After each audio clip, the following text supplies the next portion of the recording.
Hello everyone, a very good evening to you all. कैसे हैं आप लोग? मन से पढ़ाई कर रहे हैं? खूब मन से पढ़ाई करो, खूब लगन से, जोश में पढ़ाई करो और बाकी सारी चीजें will take care of itself. All other things will take care of itself and you all are the champion. You all will conquer all the obstacles which will come in your way and you will achieve the greatness in the field of law, right? Keeping this morale high, let us start with the today's discussion. Today I have taken up certain questions from Indian Contract Act, right? The first question, the questions are relating to different sections from Indian Contract Act. So let us start with the first question. The first question is before you guys, that on the valid performance of the contractual obligations by the parties, the contract valid performance अगर contractual obligation का हुआ है तो contract का nature क्या होगा? तो options है कि इज डिस्चार्ज्ड, दूसरा है बिकम्स एनफोर्सिएबल, तीसरा है बिकम्स वॉइड, चौथा है none of these. My dear students, the correct answer is discharged. The first option, option A is the right option. कि अगर कोई भी दो पार्टीज है, ए है और बी है, और कॉन्ट्रैक्चुअल ऑब्लिगेशंस फुलफिल हो गए हैं, तो कॉन्ट्रैक्ट जिस पर्पस के लिए हुआ था उसका कॉन्ट्रैक्चुअल ऑब्लिगेशन फुलफिल हो गया है। इसका मतलब है कि कॉन्ट्रैक्ट इज डिस्चार्ज्ड।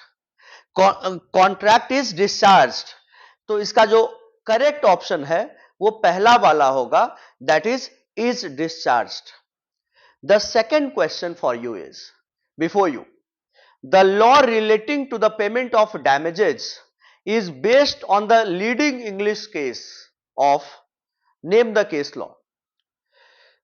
क्वेश्चन पूछा जा रहा है कि पेमेंट ऑफ डैमेजेस का जो निर्धारण होता है वो किस प्रोमिनेंट इंग्लिश केस लॉ पर बेस्ड है। आई थिंक आप सब लोग जान रहे होंगे, इसमें मुझे ऑप्शन बताने की भी जरूरत नहीं है। Headley versus Baxendale, right? Headley versus Baxendale आपका ऑप्शन दिया है। Hobbs versus London railway and को दिया है। हेडली वर्सेस सुलिवान दिया है। नन ऑफ दिस दिया है। आप सब लोग जान रहे हैं कि इसका करेक्ट ऑप्शन पहला वाला है, that is Headley versus Baxendale, right? ये बहुत ही इंपॉर्टेंट केस है, आप सब लोग पढ़े होंगे कॉन्ट्रैक्ट में, right? Coming on to the next question for today, that is the delivery of goods by one person to another for some specific purpose is known as. Options are bailment, pledge, hypothecation and mortgage. My dear students, the correct option is bailment, A. Section 148 of Indian Contract Act talks about bailment, defines bailment. Section 148 बात करता है bailment के बारे में। Bailment क्या है? Bailment में कहते हैं कि when one person delivers the goods to another person for a specific purpose and upon the accomplishment of that specific purpose the goods are either return back or to be disposed of according to the bailor's choice in lieu of the consideration paid, right? Meaning thereby कि bailment में अगर मैं आपको example दूं कि अगर एक mobile shop में मेरा मोबाइल का स्क्रीन टूट गया है तो मैं उसको बनने के लिए देता हूं, और तो यहां पर क्या है? डिलीवरी ऑफ गुड्स है। मैं गुड्स को डिलीवर कर रहा हूं दुकानदार को, मैं फर्स्ट पर्सन हो गया, दुकानदार सेकंड पर्सन हो गया। और डिलीवरी ऑफ गुड्स, गुड्स क्या है? यहां पर मोबाइल है। पर्पस क्या है? मोबाइल का स्क्रीन टूट गया है, उसको बनाना है। और इस पर्पस को जब वो पूरा कर देगा, जब स्क्रीन को नया स्क्रीन लगा देगा टूटे हुए स्क्रीन की जगह पर, तो बदले में हम उसको पैसे देते हैं। यही कॉन्सेप्ट बेलमेंट है।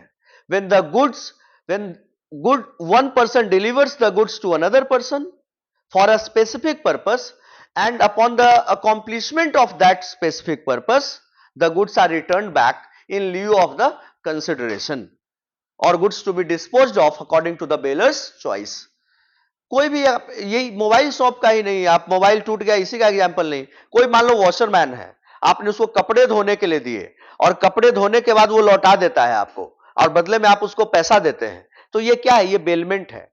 आप फर्स्ट पर्सन हो, वॉशरमैन सेकंड पर्सन है, गुड्स कपड़े हैं, पर्पस कपड़े को धोना है और उसके बाद वो लौटा देगा आपको, बदले में आपको पैसे दे देना है, यही तो बेलमेंट है।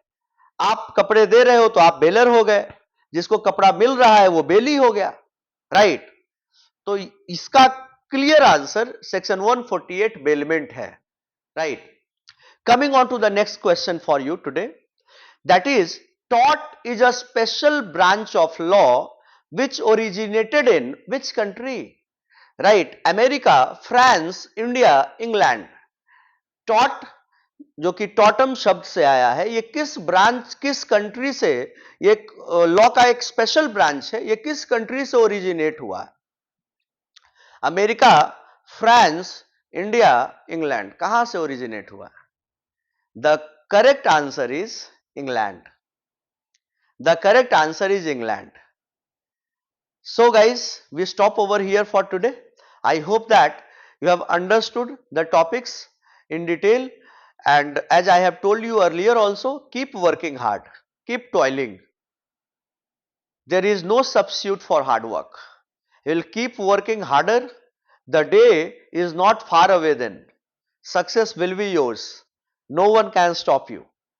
You will be the champ, right? Thank you guys. Thank you for listening to me. Stay tuned on the YouTube channel of Chanakya Judicial Academy and Chanakya Clat classes for all the law relevant updates. Thank you. Jai Hind.